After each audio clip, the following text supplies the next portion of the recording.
आप सल्लल्लाहु अलैहि वसल्लम हजरत उस्मान के दिए हुए दीनार दाहिने हाथ से बाएं हाथ पर उड़ेलते, बाएं हाथ से दाएं हाथ पर उड़ेलते और ये जुमला बार बार दोहरा रहे थे, मा ज़र्रा उस्मानु मा अमिल बादल यौम क़त्तु। ऐ लोगों गवाह हो जाओ, गवाह हो जाओ, आज के बाद उस्मान कुछ भी करे, कोई भी अमल हजरत उस्मान को नुकसान नहीं पहुंचाएगा। सिर्फ यही नहीं मेरे भाई, यही जंग है। सफर जारी होता है, एक वक्त आया कि खाने पीने की चीजों में कमी पड़ने लगी, खुर्दनोश की चीजें कम पड़ गई। हजरत उस्मान रज़ियल्लाहु ताला अन्हु ने 100 से ज़ायद जो सामान से लदे हुए थे, इसी जंग के सफर में सामान समेत 100 ऊंट और मजीद अल्लाह की राह में वक्फ कर दिए। है ऐसा कलेजा वाला, है ऐसा कोई अमीर, है कोई ऐसा गनी तो बताए ओ मेरे भाइयों, जिसके अंदर किब्र नहीं, जिसके अंदर गुरूर नहीं, जिसके अंदर घमंड नहीं, अल्लाह की राह में खर्च करने का ऐसा जज्बा जब भी बारी आ जाए दिल खोल कर सामने रख जाए। इसीलिए तो जब भी मुफस्सिरीन लिखते हैं, जब भी शेर लिखते हैं, जब भी मुहद्दिसीन लिखते हैं हजरत उस्मान के वाक़े को, तो हजरत उस्मान के नाम को बड़े अदब से अपने पन्नों के अंदर सजाते हैं। कभी उस्मान के बारे में लिखते हैं कि जूदो सखा के पैकर, कभी उस्मान के बारे में ज़ुन्नूरैन लिखते हैं, कभी उस्मान के बारे में जामिउल कुरान लिखते हैं, कभी उस्मान के बारे में पैकर शर्म हया लिखते हैं, कभी उस्मान के बारे में कुछ लिखते हैं, कभी कुछ लिखते हैं। जरा पता तो करो ओ मेरे भाइयों, एक कुआं था जब हिजरत करके आए मदीना, यहूदी का एक कुआं था जिसका नाम था बेरे रूमा। यहूदी पानी बेचते थे, मुसलमान खरीद खरीद करके पीते थे। मुसलमानों के पास पीने के लिए अपना कोई कुआं नहीं था। आपने फरमाया मैं यश्तरी बेरा रूमा फयजअलु दलवहु मा दलाइल मुस्लिमीन। कौन है जो मुसलमानों के लिए बीरे रूमा खरीदेगा, मुसलमानों के लिए वक्फ करेगा? कौन उठा था? हजरत उस्मान रज़ियल्लाहु ताला अन्हु ने अपने जेब से अपनी जाती रकम 20,000 दीनार में उस कुएं को खरीदा और अल्लाह की राह में वक्फ कर दिया, जिससे पूरे मदीना के लोग सैराब होते थे। 20,000 दीनार अपने जेब से निकाल करके दिए। मस्जिद नबवी की तौसीक की बात आई कि जगह कम पड़ रही है, आपने कहा साइड वाइड की जमीनें बिक रही है। कौन है जो साइड की जमीनें लेकर मस्जिद नबवी के लिए वक्फ करे? कौन उठा? यही उस्मान, जिन्होंने अपने जेब से 25,000 दीनार में इर्द गिर्द की जमीनें खरीदी और मस्जिद की तौसीक के लिए वक्फ कर दिया। और जब वो खलीफा बने, खलीफा बनने के बाद मजीद तौसीक के काम कराए, मजीद और तौसीक के काम कराए। कहने का मकसद और मतलब ये कि अल्लाह ने जितनी बड़ी दौलतों का मालिक बनाया था, खर्च करने का जज्बा भी उस्मान रज़ियल्लाहु ताला अन्हु के अंदर भी वैसा, खर्च करने का भी जज्बा वैसा था। जब जहां जिस तरह बारी आई, कभी भी अपने आप को पीछे नहीं छोड़ा, बताया अल्लाह की दी हुई चीजों पर शुक्रगुजारी की। और वशरल उमूरि मुहदसातुहा वकुल्लु मुहदसतिन बिदअह वकुल्लु बिदअतिन दलालह वकुल्लु दलालतिन फिन्नार। फ़अऊज़ु बिल्लाहि स्समीइल अलीम मिनश शैतानिर रजीम। बिस्मिल्लाहिर रहमानिर रहीम। लक़द रदियल्लाहु अनिल मुमिनीना इज़ युबायिऊनका तहतश-शजरा फ़अलिमा मा फ़ी क़ुलूबिहिम। क़ाल नबी सल्लल्लाहु तआला अलैहि वसल्लम अला अस्तही मिन रजुलिन तस्तही मिनहुल मलाइका। हाज़िरीन जुमा, हर किस्म की मदहो सना, किबरियाई व बरतरी, बड़ाई और बुजुर्गी अल्लाह वहदहु ला शरीक के लिए लायक व ज़ेबा है, जो हम सब का खालिक व मालिक, मुरब्बी, पालनहार, निगहबान व निगहदार है। बादू अनगिनत दरूद व सलाम नाज़िल हों अल्लाह के तमाम भेजे गए अम्बिया व रसूल पर, खुसूसन बिलखुसूस अहमद मुजतबा मोहम्मद मुस्तफ़ा सल्लल्लाहु ताला अलैहि वसल्लम पर, कि जिनके ज़रिए हमें दौलत ईमान नसीब हुई। अल्लाहुम्मा सल्लि व सल्लिम मुबारक अलैहि। पिछले खुतबे जुमे में हज़रत उस्मान रज़ी अल्लाह ताला अन्हु की सीरत के कुछ अहम पहलू आपके सामने रखे गए थे और आपसे ये वादा किया गया था जो बातें बची हैं इंशाअल्लाह अगले खुतबे में एक दूसरी किस्त बनाकर आपके सामने पेश करेंगे। और इंशाअल्लाह आज मैं उसी के लिए खड़ा हूँ। रब्बुल आलमीन से दुआ गो हूँ कि बारिला हमें हक बात कहने की तौफीक इनायत फरमाए, कहने वाले और सुनने वाले को मुकम्मल तौर पर अमल पैरा होने की तौफीक दे। आमीन। सहाबा की ज़िंदगी हमारे लिए अहम क्यों है? इसलिए भी अहम है कि वो मग़फ़ूर लहुम है, कि अल्लाह ताला ने उनकी ख़ताएँ दरगुज़र कर दी हैं, उनकी तौबा कबूल कर दी। इसलिए भी अहम है कि उनके कारनामे अगर लोगों को बताए जाए, हो सकता है किसी के दिल के दरवाजे को दस्तक दे दे और उसकी ज़िंदगी संवर जाए, उसकी आखिरत संवर जाए। चलिए ज़्यादा तफसील में ना जाते हुए सीधे अपने टॉपिक पर आएंगे, क्योंकि वक्त बड़ा मुख्तसर होता है जुमे का। इसी लिहाज से हम ये जिक्र कर रहे थे हज़रत उस्मान रज़ी अल्लाह ताला अन्हु कौन है।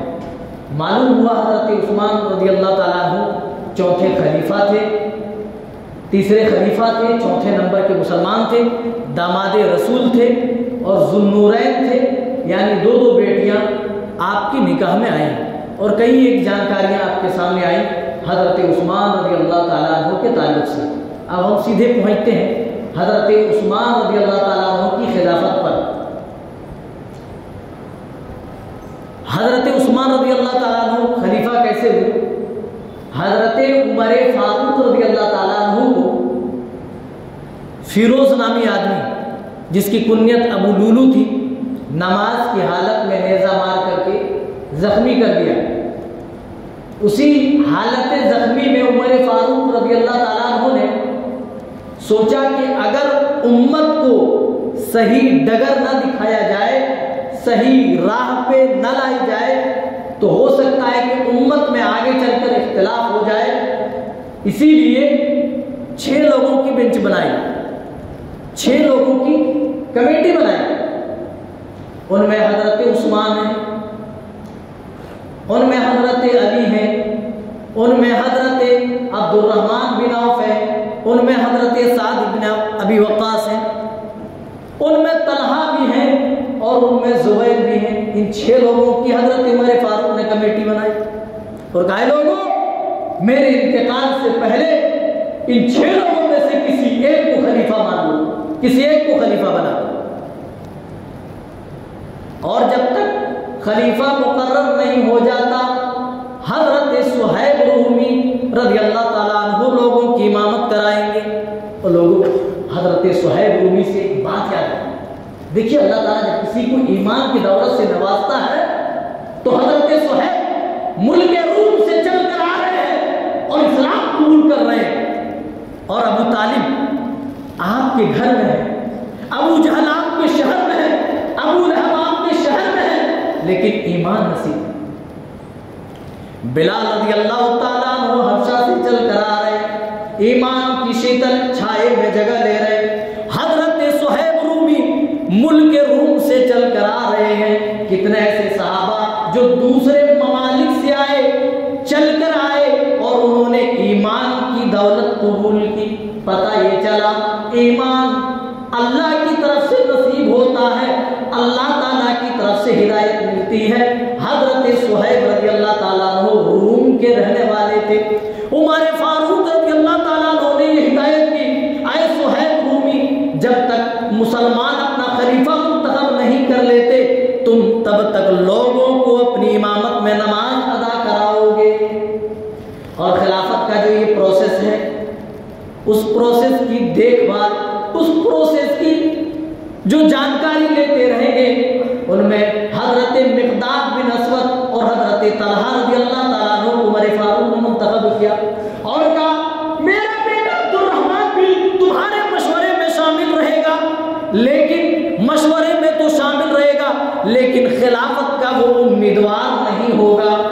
और मेरे भाइयों, सीरत की किताबें गवाह हैं कि 3 दिन के बाद लोगों ने अपना खलीफा बिल-इत्तिफाक़ राय हजरत उस्मान को बना लिया। हजरत उस्मान रज़ियल्लाहु ताला अन्हु जब खलीफा हुए तो उस वक्त हजरत उमर फारूक ने हजरत उस्मान के हाथ में जो खिलाफत दी थी, उस खिलाफत की वसअत कितनी ज्यादा थी आप अंदाजा नहीं लगा सकते। 22 लाख मुरब्बा मील की दूरी पर इस्लामी खिलाफत और इस्लामी ममलकत की वसअत थी। बॉर्डर इतने दूर। ये मुरब्बा जो मैं बता रहा हूं, ये खाने वाला मुरब्बा नहीं। मुरब्बा जिसको हिंदी में वर्गाकार कहते हैं, वर्ग जिसके चारों कोने बराबर, चारों तरफ से सेम है, उसको वर्ग हिंदी में कहते हैं और उर्दू में, अरबी में उसको मुरब्बा कहते हैं। ये खाने वाला नहीं मुरब्बा।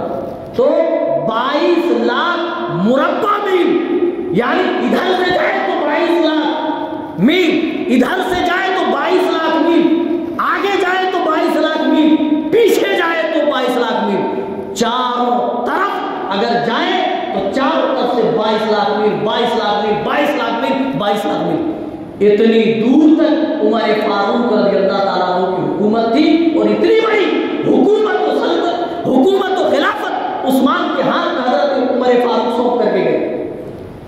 हजरत उस्मान रज़ियल्लाहु ताला अन्हु का जो दौर रहा है, दौर खिलाफत में, जानते हैं इस्लामी हुदूद और सरहदों की बात करें तो फतह के एतबार से हजरत उमर फारूक जो सरहद दे करके गए थे, हजरत उस्मान गनी रज़ियल्लाहु ताला अन्हु ने अपने दौरे खिलाफत में उसे डबल कर दिया। हजरत उमर फारूक 22 लाख मुरब्बा मील लेकर के गए थे। हजरत उस्मान गनी रज़ियल्लाहु ताला अन्हु ने अपने दौरे खिलाफत में उसे 44 लाख मुरब्बा मील पर जाकर के खड़ा कर दिया। 44 लाख मुरब्बा मील, चारों तरफ से 44 लाख। अल्लाह, इतनी बड़ी वसात की खिलाफत थी। और जानते हजरत उस्मान रज़ियल्लाहु ताला अन्हु के दौरे खिलाफत में कौन कौन से ममालिक फतह हुए? बड़े बड़े ममालिक फतह हुए। मराकश है, मराकश भी हजरत उस्मान के दौर में फतह हुआ। अफ्रीका भी फतह हुआ, खुरासान भी फतह हुआ, त्राबलस फतह हुआ, अलजायर फतह हुआ। मराकश जिसको आज हम मोरक्को कहते हैं, वो भी हजरत उस्मान रज़ियल्लाहु ताला अन्हु के दौरे खिलाफत में फतह हुआ।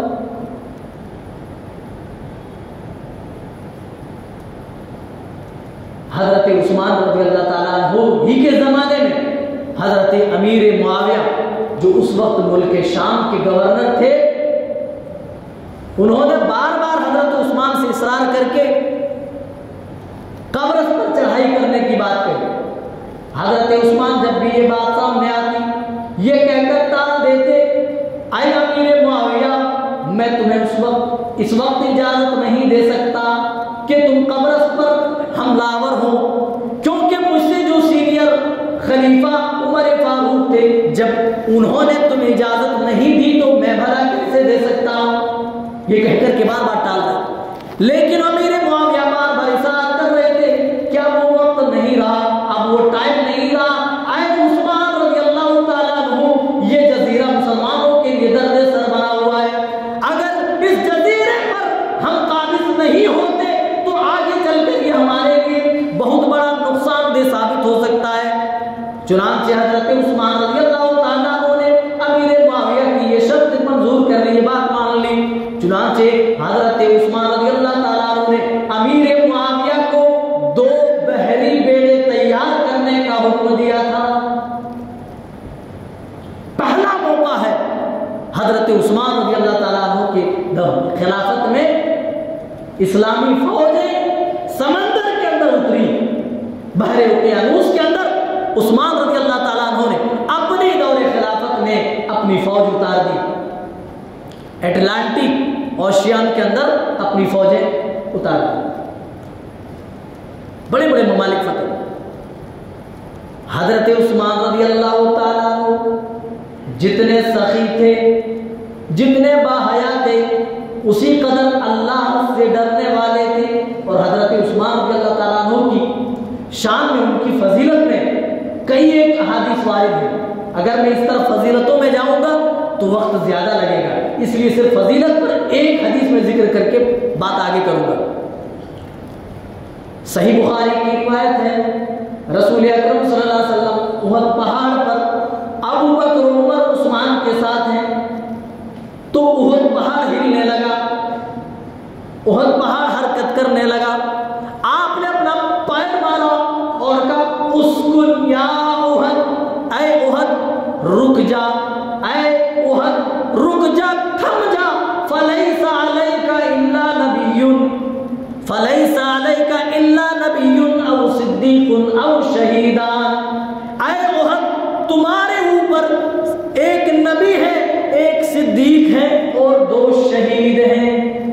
हजरत उमर फारूक के बारे में और हजरत उस्मान ज़ुन्नुरैन के बारे में रसूल अकरम सल्लल्लाहु अलैहि वसल्लम ने अपनी जिंदगी में ही पेशगोई फरमा दी थी कि ये दोनों अल्लाह की राह में शहीद हो जाएंगे। और ऐसा भी हुआ, हजरत उमर फारूक को नमाज की हालत में नेज़ा मार कर शहीद किया जाता है। हजरत उस्मान गनी की शहादत को भला कौन भूल सकता है। ओ मेरे भाइयों, जिस कुएं को हजरत उस्मान ने अपने जेब से रकम निकाल कर देकर खरीदा था, मुसलमानों के लिए वक्फ किया था, एक टाइम भी ऐसा आया कि हजरत उस्मान के लिए उसी कुएं से पानी पीना हराम करार दिया गया था। 40 दिन तक भूखे प्यासे, 40 दिन तक उस्मान रज़ी अल्लाह ताला अन्हु के घर का मुहासरा किया जाता है। अम्मा उम्महातुल मुमिनीन वगैरह उस्मान के घर, दामाद रसूल के घर पानी भी भिजवाते हैं, लेकिन बाहर शरीफ किस्म के लोग हैं जो पीछे से गुलेल मारकर, लाठी डंडा मारकर मशकी से तोड़ देते हैं। दामाद रसूल तक पानी नहीं पहुंचने दे रहे, खाना नहीं पहुंचने दे रहे।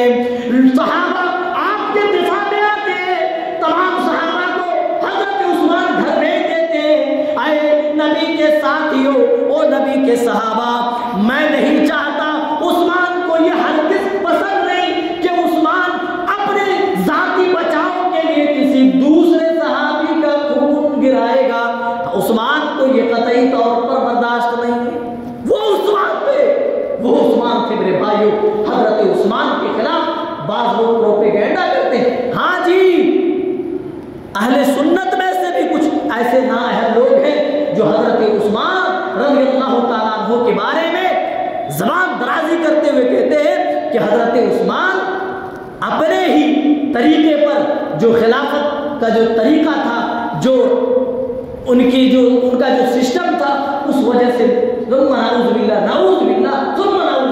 कहते हैं कि वो शहीद थे। मैं इस तरफ आऊंगा। चलिए, तो पिछले खुतबे में आपने ये भी जाना कि बहुत बड़े मालदार होने के बावजूद भी सीने में अल्लाह का डर इतना था, अल्लाह का खौफ इस कदर था कि किसी कब्र के पास से गुजरते थे तो धाएं मार मार करके रोते थे, आंसू बहाते थे। ओ मेरे भाइयों, आज अल्लाह अगर हमें 4 रुपए दे दे, हमारी अक्लें आसमान को छूने लगती हैं, हम अपने आप को सुपर पावर समझने लगते हैं। हजरत उस्मान के पास उस वक्त क्या नहीं था, अल्लाह की कसम, बड़ी बड़ी सल्तनतें भी उस्मान की दौलत के सामने हेज थी, लेकिन फिर भी उस्मान के दिल में अल्लाह का डर इस कदर मौजूद है कि जब भी कब्र के पास से गुजर रहे हैं, अपनी आखिरत याद कर रहे हैं, अपना अंजाम याद कर रहे हैं, अपनी मौत याद कर रहे हैं, और याद कर कर के ज़ारो कतार रोते हैं। ओ मेरे भाइयों, हजरत उस्मान की जिंदगी से हमें जो सबसे बड़ी नसीहत मिलती है, सबसे बड़ी नसीहत वो यही कि लोगों, तुम करोड़ों के मालिक हो जाओ, तुम अरबों खरबों के मालिक हो जाओ, मगर अपने दिल के अंदर बड़प्पन, किब्र, तकब्बुर न पनपने दो।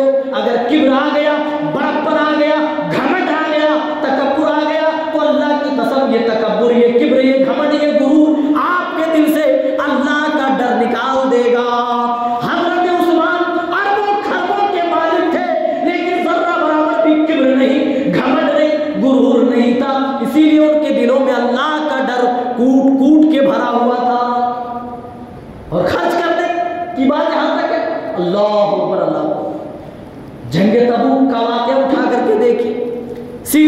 किताबें पढ़िए, आपके बल ठिकाने पे ना आ जाए तो बताना। निहायत तकदामानी में, निहायत मुफलिसी के आलम में रसूल पाक सल्लल्लाहु अलैहि वसल्लम ने जंग तबूक के लिए मुसलमानों को तैयार होने के लिए कहा। उस वक्त सहाबा खाने पीने के मोहताज थे, एक एक दाने को तरस रहे थे। किसी के पास आटा था तो जौ नहीं, किसी के पास जौ है तो दूसरी चीज खजूर खाने को मैसर नहीं है।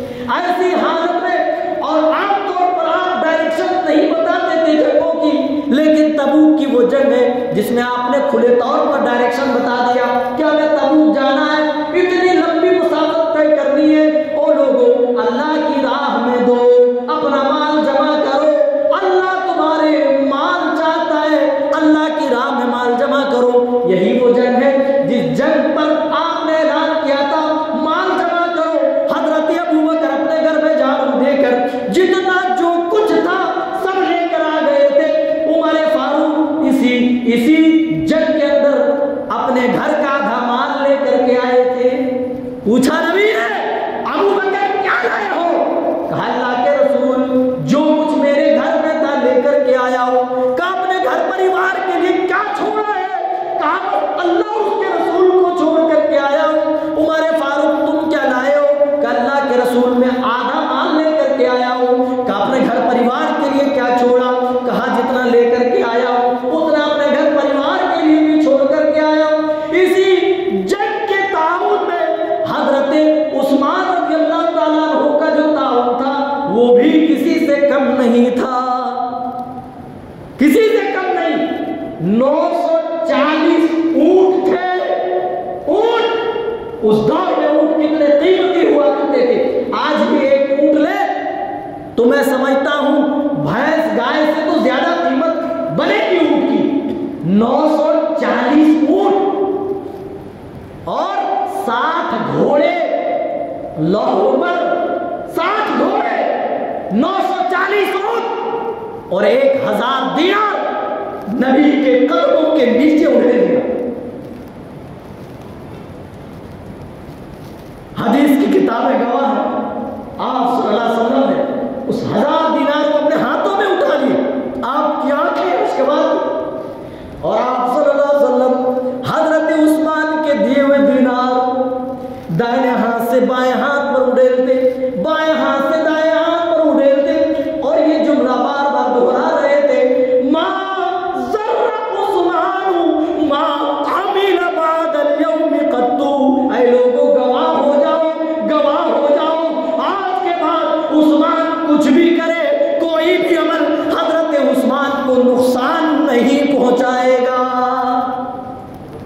सिर्फ यही नहीं मेरे भाई, यही जंग है। सफर जारी होता है, एक वक्त आया कि खाने पीने की चीजों में कमी पड़ने लगी, खुर्दनोश की चीजें कम पड़ गई। हजरत उस्मान रज़ियल्लाहु ताला अन्हु ने 100 से ज़ायद ऊंट जो सामान से लदे हुए थे, इसी जंग के सफर में सामान समेत 100 ऊंट और मजीद अल्लाह की राह में वक्फ कर दिए। है ऐसा कलेजा वाला, है ऐसा कोई अमीर, है कोई ऐसा गनी तो बताए। ओ मेरे भाइयों, जिसके अंदर किब्र नहीं, जिसके अंदर गुरूर नहीं, जिसके अंदर घमंड नहीं, अल्लाह की राह में खर्च करने का ऐसा जज्बा, जब भी बारी आ जाए दिल खोल कर सामने रख जाए।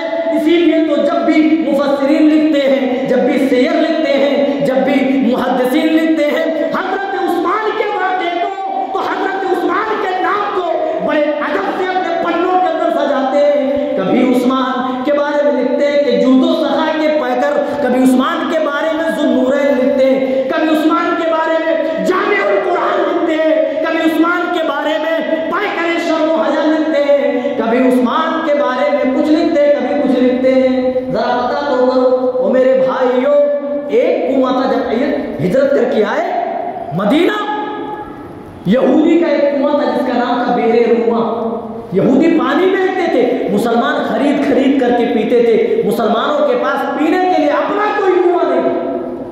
आपने फरमाया मैं यश्तरी बेरा रूमा फयजअलु दलवहु मा दलाइल मुस्लिमीन। कौन है जो मुसलमानों के लिए बीरे रूमा खरीदेगा, मुसलमानों के लिए वक्फ करेगा? कौन उठा था? हजरत उस्मान रज़ियल्लाहु ताला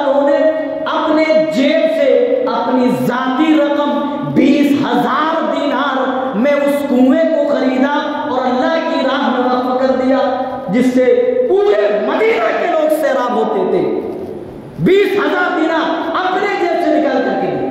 मस्जिद नबवी की तौसीक की बात आई कि जगह कम पड़ रही है, आपने कहा साइड वाइड की जमीनें बिक रही है, कौन है जो साइड की जमीनें लेकर मस्जिद नबवी के लिए वक्फ करे?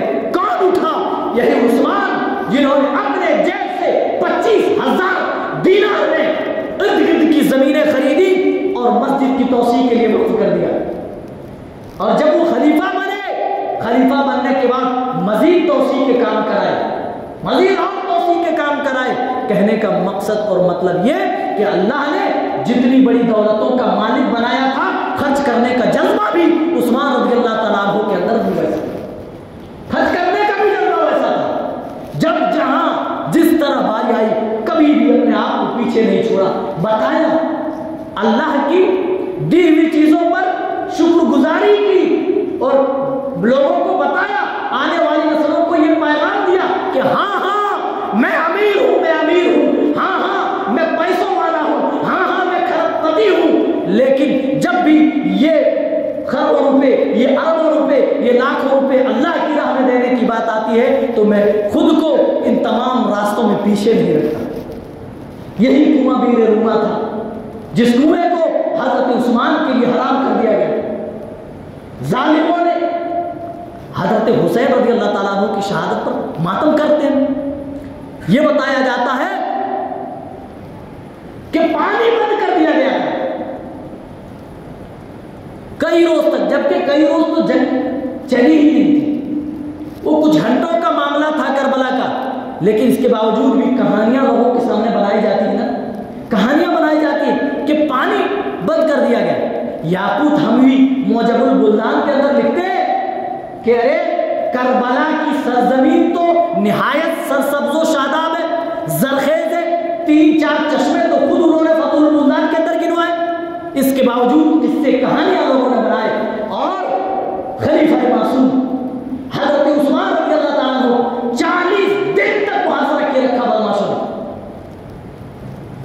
जब 82 साल की हुई, 82 बरस की हजरत उस्मान रज़ियल्लाहु ताला अन्हु, देखिए हजरत उमर फारूक रज़ियल्लाहु ताला अन्हु के दौर ही में ये यहूदी सरगर्मियां जो थी अब्दुल्ला बिन सबा नामी शख्स अंडरमाइन कर रहे थे, लेकिन उस वक्त उनको मौका उतना नहीं मिला क्योंकि हजरत उमर फारूक रज़ियल्लाहु ताला अन्हु बड़े सख्त थे। जिस पर बरस जाते समझो कि उसकी जिंदगी तमाम चीजें उसकी तबाह बर्बाद हो जाती। हजरत उस्मान रज़ियल्लाहु ताला अन्हु उमर फारूक के बिलमुकाबिल नरम मिजाज के थे, बड़े बर्दाश्त करने की क्षमता रखते थे, तो इनको मौका मिल गया।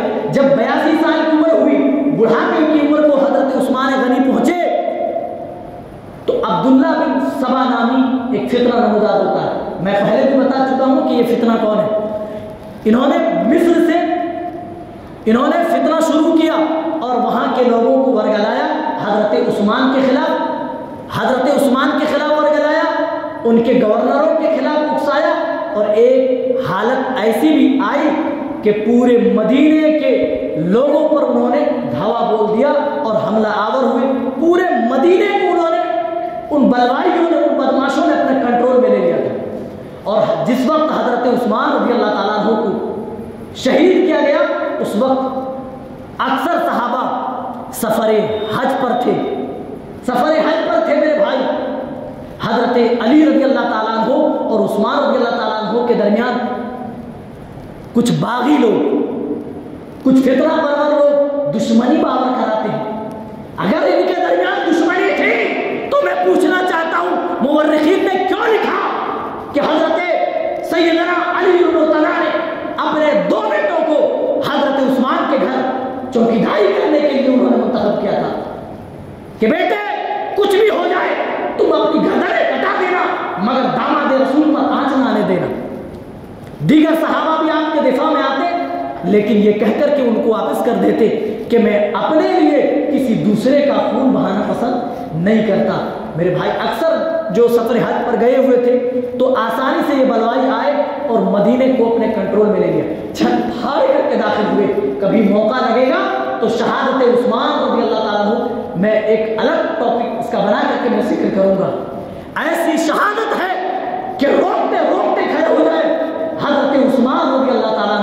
जिन्होंने हर वक्त मुसलमानों की भलाई की, हर वक्त मुसलमानों की भले की सोची, जिन्होंने इस्लामी सराहदें बढ़ाई, जिन्होंने इस्लाम के लिए बड़ी बड़ी कुर्बानियां दी, मस्जिद बनवाई और दीगर चीज़ों में अपना ताउन पेश किया, अपनी कुर्बानियां पेश की, उस उस्मान को जानते हैं बलवाइयों ने छत फाड़ करके हजरत उस्मान उस वक्त कुरान की तिलावत कर रहे थे। फसयक्फीकहुमुल्लाह वहुव समीउल अलीम। आज भी म्यूजियम के अंदर वो कुरान रखा हुआ है जिस कुरान की आयत पर हजरत उस्मान का खून गिरा था, आज भी वो म्यूजियम के अंदर बंद है।